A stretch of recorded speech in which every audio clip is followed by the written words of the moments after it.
ವಿರೋಧ ಪಕ್ಷದ ನಾಯಕರಾಗಿದ್ದೀರಿ. ನೆಕ್ಸ್ಟ್ ನಿಮ್ಮ ಸರ್ಕಾರ ಅಧಿಕಾರಕ್ಕೆ ಬಂದ್ರೆ ನೀವು ಮುಖ್ಯಮಂತ್ರಿ ಕ್ಯಾಂಡಿಡೇಟ್ ಅಂತ ಅನ್ಕೋಬಹುದಾ ಸರ್?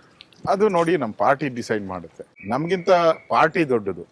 ಪಾರ್ಟಿ ತೀರ್ಮಾನ ಮಾಡಬೇಕು. ಉಪಮುಖ್ಯಮಂತ್ರಿಗಳಾಗಿ ವರ್ಗು ನನಗೆ ಪಾರ್ಟಿನೇ ಅವಕಾಶ ಕೊಟ್ಟಿದೆ. ಇವತ್ತು ವಿರೋಧ ಪಕ್ಷದ ನಾಯಕನಾಗಿ ಅಂದ್ರೆ ಶಾಡೋ ಸಿಎಂ, ಹೌದು, ಶಾಡೋ ಸಿಎಂ ಅನ್ನೋವರೆಗೂ ನಮ್ಗೆ ಕೊಟ್ಟಿದೆ. ಮುಂದೆ ಏನು ಅವಕಾಶ ಕೊಡ್ತತ್ತೋ ಅದು ಯಾವುದೇ ಇರ್ಬೋದು, ಏನೇ ಅವಕಾಶ ಕೊಟ್ರು ಅದನ್ನ ಸಮರ್ಥವಾಗಿ ನಿಭಾಯಿಸ್ತೀನಿ. ಪಾರ್ಟಿಗೂ ಒಳ್ಳೆಯ ಹೆಸರು ತರ್ತೀನಿ.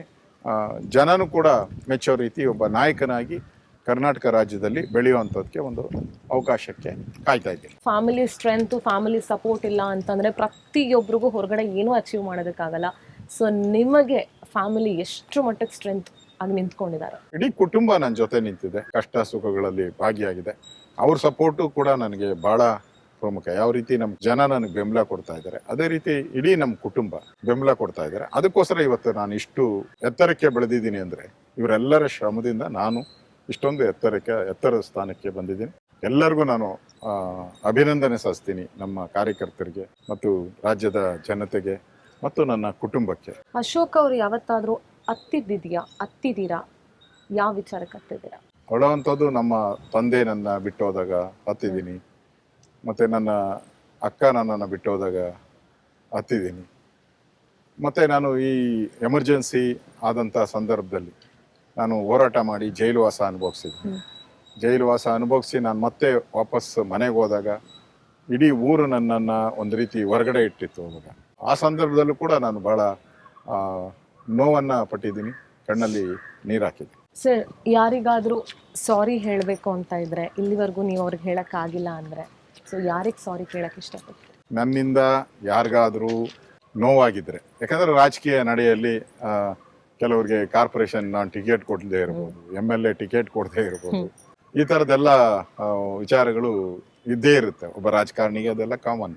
ಸೊ ಆ ಸಂದರ್ಭದಲ್ಲಿ ನಾನು ಅವತ್ತಿನ ಪರಿಸ್ಥಿತಿ, ಯಾಕಂದ್ರೆ ನಾನು ನನ್ನ ಅಣ್ಣನಿಗೇನು ಟಿಕೆಟ್ ಕೊಟ್ಟಿಲ್ಲ, ನನ್ನ ಮಕ್ಕಳಿಗೇನು ನಾನು ಟಿಕೆಟ್ ಕೊಟ್ಟಿಲ್ಲ, ಕೊಟ್ಟಿರೋದೆಲ್ಲ ಕಾರ್ಯಕರ್ತರಿಗೆ ಕೊಟ್ಟೆ. ಆ ಸಂದರ್ಭದಲ್ಲಿ ಯಾರಿಗಾದರೂ ನೋವಾಗಿ ಅವರು ಇದನ್ನೇ ಕಣ್ಣೀರು ಹಾಕಿದರೆ ಅಂಥವ್ರಿಗೂ ನಾನು ಕ್ಷಮೆಯನ್ನು ಕೇಳ್ತೀನಿ. ಮುಂದೆ ಒಳ್ಳೆಯ ಅವಕಾಶಗಳು ಬರುತ್ತೆ, ಆ ಸಂದರ್ಭದಲ್ಲಿ ನಿಮ್ಮ ಜೊತೆ ನಾನು ನಿಲ್ತೀನಿ ಅನ್ನೋ ಮಾತನ್ನು ಕೂಡ. ಯಾರಿಗಾದ್ರೂ ಥ್ಯಾಂಕ್ ಯು ಹೇಳಬೇಕಾಗಿದ್ರೆ ಯಾರಿಗೆ ಥ್ಯಾಂಕ್ ಯು ಹೇಳ್ತೀರಿ? ನಿಮ್ಮ ಬದುಕಿನ ಉದ್ದಕ್ಕೂ ಸಾಕಷ್ಟು ಜನ ನಿಮ್ಮ ಬೆನ್ನಿಗೆ ನಿಂತಿದ್ದಾರೆ, ನಿಮ್ಮ ಜೊತೆಯಲ್ಲಿ ನಿಂತಿರ್ತಾರೆ, ನೀವು ಎಷ್ಟೋ ಜನಕ್ಕೆ ಬೆನ್ನಿಗೆ ನಿಂತಿರ್ತೀರಿ. ನೀವು ನಿಮ್ಮ ಬದುಕಿನ ಹಾದಿಯಲ್ಲಿ ಯಾರಿಗಾದ್ರೂ ಥ್ಯಾಂಕ್ ಯು ಹೇಳ? ನಾನು ಥ್ಯಾಂಕ್ಸ್ ಹೇಳಲೇಬೇಕು, ಯಾಕಂದರೆ ನಮ್ಮ ತಂದೆ ತಾಯಿ ನನ್ನನ್ನು ಈ ಪ್ರಪಂಚಕ್ಕೆ ಎಂಟ್ರಿ ಕೊಟ್ಟಂಥವ್ರು. ಆದರೆ ಜನಗಳಿಗೆ ಎಂಟ್ರಿ ಕೊಟ್ಟಂಥವ್ರು ನನ್ನ ಕ್ಷೇತ್ರದ ಜನ. 7 ಬಾರಿ ಸತತವಾಗಿ.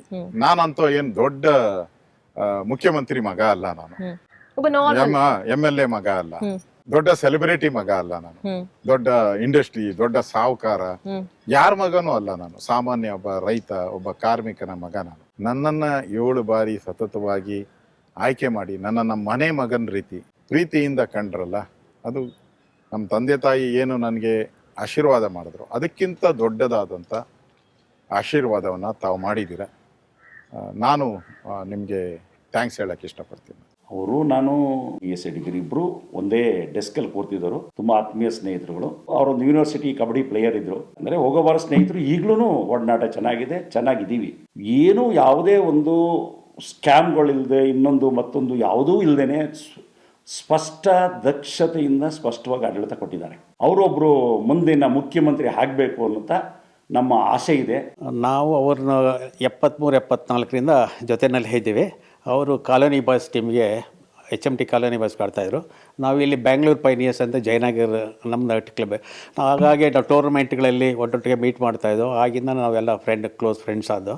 ವಿದ್ಯಾರ್ಥಿ ಇದ್ದಾಗಿಂದನೇ ಅವ್ರ ಲೀಡರ್ಶಿಪ್ ಕ್ವಾಲಿಟಿ, ಒಳ್ಳೆ ಕಬಡ್ಡಿ ಪ್ಲೇಯರ್ ಆಗಿದ್ದರು, very good raider, allrounder. I am proud. ನಮ್ಮ ಜೊತೆಯಲ್ಲಿದ್ದ ಒಬ್ಬ ಕಬಡ್ಡಿ ಪ್ಲೇಯರ್ ನಮ್ಮ ಜೊತೆಯಲ್ಲಿ ಆಡ್ತಾ ಇದ್ದವರು ಇವತ್ತು ಆ ಲೆವೆಲ್ ಬೆಳೆದಿದ್ದಾರೆ. ಆ ಕಾಲೇಜ್ ಫ್ರೆಂಡ್ಸ್ ಆಗಿದ್ದವಲ್ಲ ಅದೇ ಥರದಲ್ಲಿ ಈಗಲೂ ಇದ್ದಾರೆ. ಸಂಗೀತ ಪ್ರಿಯರು ಅಂತ ಕೇಳ್ಪಟ್ಟಿ, ತುಂಬ ಮ್ಯೂಸಿಕ್ ಸಾಂಗ್ಸ್ಗಳನ್ನ ಕೇಳ್ತಿರ್ತೀರಾ ಅಂತ ಹೇಳಿ. ಸೊ ನಿಮ್ಮ ನೆಚ್ಚಿನ ಗೀತೆ ಯಾವುದು? C. ಅಶ್ವಥ್ ಏನು ಇದಾರೋ ಸುಗಮ ಸಂಗೀತ ಕಲಾವಿದರು, ನಾನು ಭಾಳ ಇಷ್ಟಪಡ್ತೀನಿ. ನನಗೆ ಭಾಳ ಖುಷಿಯಾದಾಗೂ ಅವ್ರ ಹಾಡು ಕೇಳಿದ್ದೀನಿ, ನೋವಾದಾಗೂ ಅವ್ರ ಹಾಡು ಕೇಳಿದ್ದೀನಿ.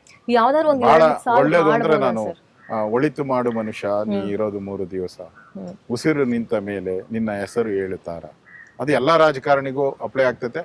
ಪ್ರತಿಯೊಬ್ಬನಿಗೂ ಅಪ್ಲೈ ಆಗ್ತದೆ. ಪ್ರತಿಯೊಬ್ಬನು ಈ ಸಮಾಜದಲ್ಲಿ ಹುಟ್ಟಂತವ್ರು ಪ್ರತಿಯೊಬ್ಬರಿಗೂ ಅದು ನನಗೆ ಬಹಳ ಇಷ್ಟವಾದಂಥದ್ದು. ಸರ್, ಕಡೆಯದಾಗಿ ನಮ್ಮ ಹೆಜ್ಜೆ ಗುರುತು ಕಾರ್ಯಕ್ರಮದ ಬಗ್ಗೆ ನಿಮ್ಮ ಅನಿಸಿಕೆ, ಅಭಿಪ್ರಾಯ, ನಿಮ್ಮ ಮಾತು ಮತ್ತು ನಿಮ್ಮ ಅಭಿಮಾನಿಗಳಿಗೆ, ನಿಮ್ಮ ಕಾರ್ಯಕರ್ತರಿಗೆ, ನಿಮ್ಮ ಪಕ್ಷದ ಹಿರಿಯರಿಗೆ ನೀವು ಕೊಡುವಂತ ಸಂದೇಶ.